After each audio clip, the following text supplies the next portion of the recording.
Ito nga pala yung unang schedule ng Lakers sa unang laban nila ngayong 2025 to 26 season. Mark your calendar mga pare ko, October 4 PH calendar, makakatapat nila dyan ang Phoenix Suns. Kasunod agad dyan sa October 6 kontra agad dito sa Golden State Warriors. Ang daming lumabas na trade rumors dito kay Austin Reeves sa nangyaring off-season, pero ni isa walang nangyari sa mga yan dahil na rin sa sinabi ni Rob Pelinka na wala talaga silang balak na gamitin sa trade blocks itong si Reeves. Maliban na nga lang daw kung makakakuha sila ng top tier na center sa trade. Maswerte si Reeves dahil walang lumapit na trade offer sa Lakers sa nangyaring summer na to, dahil kung meron man na top tier na potential trade, malamang sa malamang wala na sa roster ng Lakers ngayon itong si Reeves. Sa offseason may offer ang Lakers na nagkakahalaga ng 89.2 million sa 4 na taon, pero masyadong araw yan mababa sa salary demand na hinahabol ni Reeves mula sa 30 million plus year. Kaya nga naglabasan yung mga trade rumors at potential na pag-alis niyan mismo sa Lakers after ng contract niya sa 2026 summer, dahil sa ilalim ng CBA o Collective Bargaining Agreement, limitado ngayon ang Lakers para bigyan ng malaking extension contract si Reeves. Kaya kung aabutin yan ang susunod na off-season, pwedeng magkaroon na sapat na CBA ang Lakers at pwede nilang ibigay ang salary demand na hinihingi nitong si Reeves. Kaya sa media report naman, sinasabi mismo nitong si Reeves na kahit siya inaakala niya na gagamitin siya ng Lakers sa trade sa ilang linggo after niyang i-decline yung extension contract na binigay sa kanya, pero ngayon malinaw na tapos na yung off-season na hindi siya ginamit bilang trade chips, at malinaw nakasama siya sa future plan na binubuo ng Lakers kasama si Luka. May mga resource naman sa Lakers ngayon na naglalabasan about sa potential na si Hachimura ang makakuha ng spot sa starting unit ng Lakers ngayon, dahil nagkaroon ng conflict sa pagitan nga nitong si Smart, dahil nakikita nga na pwedeng si Smart din yung maging fit sa starting 5 nila kasama si Luka, Reeves, Ayton at Dolo Brown.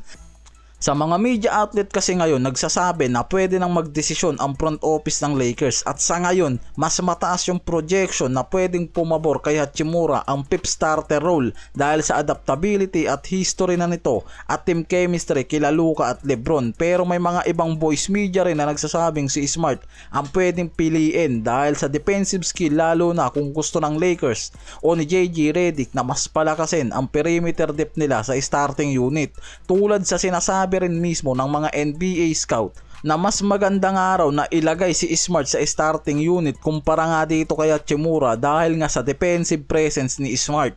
Samantalang si JJ Redick sa interview sinabi nito na wala pang final decision para sa starting nila na mag-uumpisa sa preseason games, dahil sinabi nito na hindi importante sa kanya ang level ng starters kumpara sa kung paano nga raw gagana ang team niya sa buong season. Kaya ngayon sa report, si Hachimura ang may malakas na odds o fan favorite para sa starter spot ng Lakers para mag-umpisa sa opening season, dahil sa magiging natural connection na nito sa tatlong core nila at magiging impact niya sa opensa, lalo na nga kung mas ipa-priority ng Lakers na mas palakasin ang offensive depth. Pero hindi pa yan napafinalize dahil maraming mga variable na pwedeng magkaroon nga raw ng malaking epekto sa second unit nila, lalo na sa defensive depth, coaching strategy, performance sa preseason games at kung sino talaga yung mas magiging fit sa bagong rotation na gagamitin itong si JJ Redick. Kaya nakikitang si Smart din ang isa sa malakas na challenger para pumunan nga raw sa starting spot ng Lakers, lalo na kung makikitang mas magiging fit ang defensive skill nito sa core nila mula kay Luka, Reeves at Lolo Brown at front depth nilang si DeAndre Ayton. Sa kabilang dulo, si Nikola Jokic ngayon nasa ikatlong taon na sa 5 years contract niya sa Denver. Sa offseason na nangyari, naging eligible yan sa 3 years extension na nagkakahalaga ng 206 million. Pero tinanggihan niya ni Jokic at nagdesisyon na ipagpaliban yung pagperma niya ng extension contract hanggang sa 2026 summer. Kaya pwedeng nagbabantay nga lang raw talaga ngayon itong si Jokic sa magiging takbo ng team niya sa pag-uumpisa ng season bago tuluyang magdesisyon. Nakikita kasi dyan na pwedeng dinelay talaga nitong si Jokic yung extension niya mula sa 3 years 200 million dahil sa 2026 summer pwede siyang maging eligible na pumirma ng 4 years extension contract sa Denver na nagkakahalaga ng 285 million na di hamak na mas malaki talaga kumpara sa 3 years extension niya ngayon. Kaya nakikitang pwedeng naging strategic decision lang yan ngayon ni Jokic dahil alam niya na mas mataas yung salary cap at mas maraming flexibility ang Denver Nuggets sa susunod na summer.